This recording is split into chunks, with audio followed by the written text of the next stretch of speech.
Olá, meus amigos, bem-vindos ao canal A Bíblia Tem a Resposta. Pastor Gesiel Pereira, novamente com você.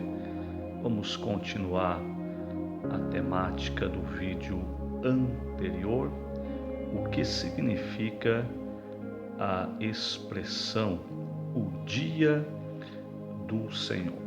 Você que não assistiu o primeiro vídeo, você pode acompanhar aonde nós abordamos o dia do Senhor no Antigo Testamento e também o dia do Senhor no Antigo Testamento como escatologia.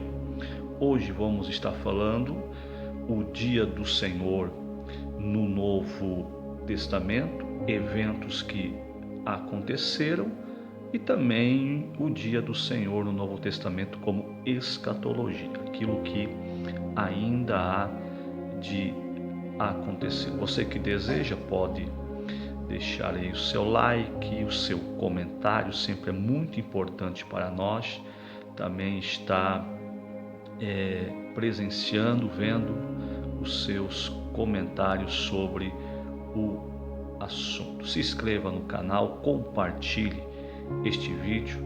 Nosso propósito sempre é trazer uma direção teológica, doutrinária, mediante a palavra do Senhor. Como nós abordamos no primeiro vídeo, o dia do Senhor é como alguns muitas vezes pensam, não é apenas um dia de 24 horas, isso nós abordamos essa primeira parte no vídeo anterior. Porém, o dia do Senhor é um evento também, porém são vários eventos na história até se culminar com o último evento. Então isso é muito importante nós deixar aqui bem claro. Então hoje o dia do Senhor no Novo Testamento, primeiramente evento que já aconteceu. Vamos observar aqui então essa expressão que no Novo Testamento era de cunho peculiar da teologia joanina, ou seja, do apóstolo João, da teologia petrina, a teologia de Pedro, e também da teologia paulina, a teologia de Paulo. Claro que não são teologias apenas da visão destes homens, mas onde foram inspirados pelo Espírito Santo. É como particularidade da teologia de Paulo e de João, nós vamos encontrar então essa expressão aqui em Apocalipse capítulo 1 e o versículo 10, aonde o apóstolo João ele vai dizer: eu fui arrebatado no Espírito no dia do Senhor, e ouvi detrás de mim uma grande voz como de trombeta. Apocalipse capítulo 1, versículo 10. O nosso propósito aqui não é trazer argumentação da onde João estava, mas sim a expressão que ele usa, o dia do Senhor. Eu fui arrebatado em espírito no dia do Senhor. Todo cristão, todo estudante da palavra de Deus sabe muito bem que para o colegiado apostólico e assim disseminado na igreja primitiva, o dia do Senhor ele está relacionado à ressurreição de Cristo. Então observamos aqui que o dia do Senhor, aonde a igreja primitiva no primeiro dia da semana, aos domingos, eles tinham então por costume se reunir, assim como é até os dias de hoje em muitas denominações. Mas observamos o quê? Que este dia do Senhor aqui é um fato, um evento já acontecido. Então, o dia do Senhor é uma manifestação, uma obra, um poder de Deus revelado em meio à história.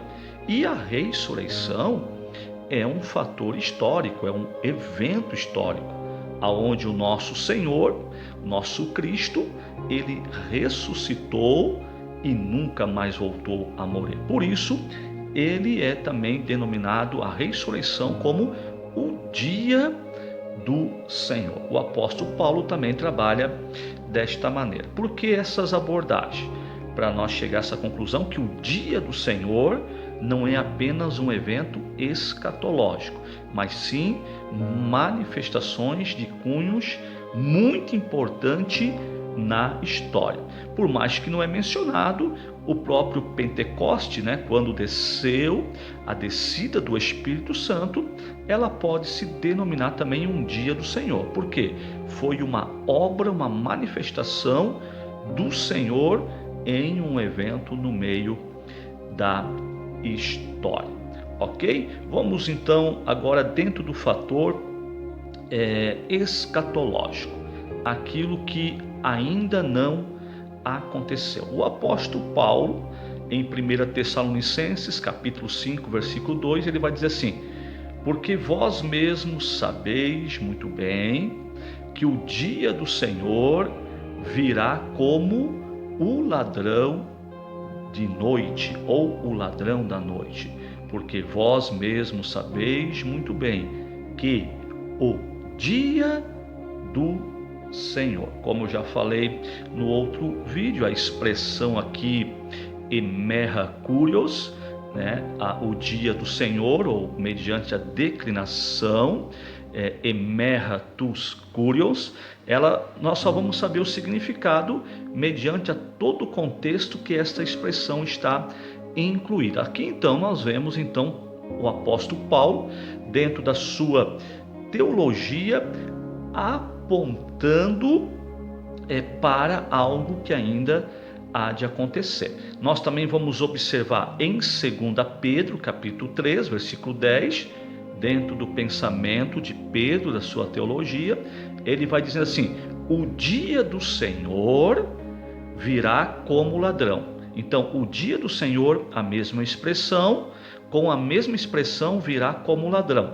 em concordância com o pensamento do apóstolo Paulo. Ele vai dizendo assim: os céus desaparecerão com um grande estrondo, os elementos serão desfeitos pelo calor, e a terra e tudo que nela há será desnudada. 2 Pedro, capítulo 3, versículo 10.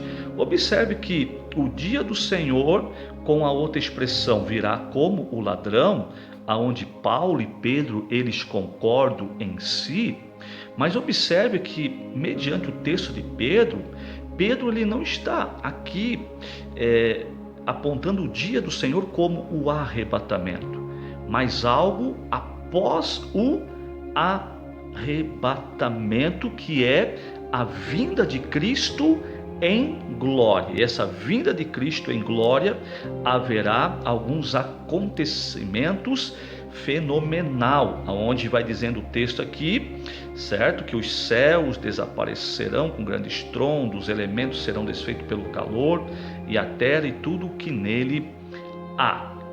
Por isso que observe que às vezes a expressão aqui, como o ladrão da noite, não se refere apenas ao arrebatamento, mas algo que também vai acontecer após o arrebatamento. E esse segundo ponto, que eu acho muito importante, que eu gostaria que você entendesse, o arrebatamento da igreja, ele é secreto ao mundo. E com isso o mundo não vai perceber. Apenas os escolhidos, apenas os salvos, os que estiverem preparados, onde haverá a ressurreição dos que morreram em Cristo e a transformação dos que estiverem vivos naquele dia. O arrebatamento, como é um evento que vai acontecer na história, promovido pelo próprio Deus, sim, também é considerado como o dia do Senhor. Porém, precisamos fazer uma ressalva. Geralmente, quando se direciona para o arrebatamento, os autores bíblicos que tratam deste assunto, eles geralmente não direcionam como o dia do Senhor.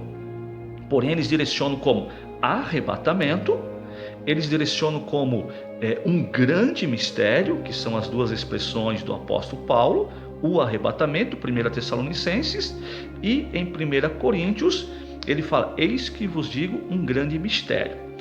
E é interessante também que geralmente a expressão para o arrebatamento da igreja, que ela é mais em concordância com Paulo, ele vai dizendo assim, ele chama de o dia de Cristo, em Filipenses capítulo 1, versículo 10, e o capítulo 2 e o versículo 16. Ele também chama de o dia de Jesus Cristo, Filipenses capítulo 1 e versículo 6. E ele também diz o dia do Senhor Jesus Cristo, 1 Coríntios capítulo 5 e o versículo 5, e também 2 Coríntios capítulo 1 e versículo 14. Então observe que os autores bíblicos, na tangente do arrebatamento, por mais que é legítimo, não é inerente, pode se chamar de o dia do Senhor. Porém, é usado essas expressões que eu mencionei e você pode conferir na palavra do Senhor, ok? Por quê? Para nós entender esse o dia do Senhor como escatologia, nós vamos precisar compreender aquilo que se chama de parousia. Parousia é uma expressão que eles usavam na época como a vinda do imperador e a presença do imperador em algum lugar. Dentro da parousia bíblica cristã, se tem as duas fases da volta de Cristo. A primeira, o arrebatamento da igreja, que é secreto ao mundo, o mundo não vai perceber, e a segunda fase, que é a volta de Cristo em glória com a igreja na terra. Então, sim, a vinda de Cristo a esta terra, bem como a presença de Cristo nesta terra, visto que no arrebatamento Cristo não virá à terra, apenas até nos ares, nas nuvens, como diz 1 Tessalonicenses. Por isso que chega-se a uma concordância, quando nós examinamos os textos sagrados, que o dia do Senhor, como escatologia bíblica, ela está então apontando para a segunda vinda, ou a segunda fase da vinda de Cristo na parousia, quando todo olho verá, conforme Apocalipse capítulo 1 e o versículo 7. Vamos lá então, mediante alguns eruditos, eles vão dizendo desta maneira, que o dia do Senhor como escatologia, ele pode estar direcionando após a volta de Cristo em glória, e ele já começa então com o quê? O retorno glorioso do Senhor, Mateus capítulo 24, versículo 29 e 30, a destruição da besta e dos seus exércitos, ou seja, que isso vai acontecer no final da grande tribulação e com a vinda em glória de Cristo, né? Os reis da terra e seus exércitos, bem como o falso profeta, que serão lançados no lago de fogo. Entra também como o dia do Senhor o julgamento das nações, aonde Cristo vai fazer o seu julgamento aqui na terra para determinar as nações que participarão do milênio. O período de 1000 anos, também como o dia do Senhor, que é o reino de justiça e de paz. A revolta de Satanás no fim dos 1000 anos, a segunda ressurreição e o julgamento final, ou seja, o julgamento do trono branco, que seria o último evento como o dia do Senhor. Segundo alguns outros eruditos, eles dizem assim, o dia do Senhor, como escatologia, não como eventos que já aconteceram, será precedido por 7 sinais. Primeiro, certo?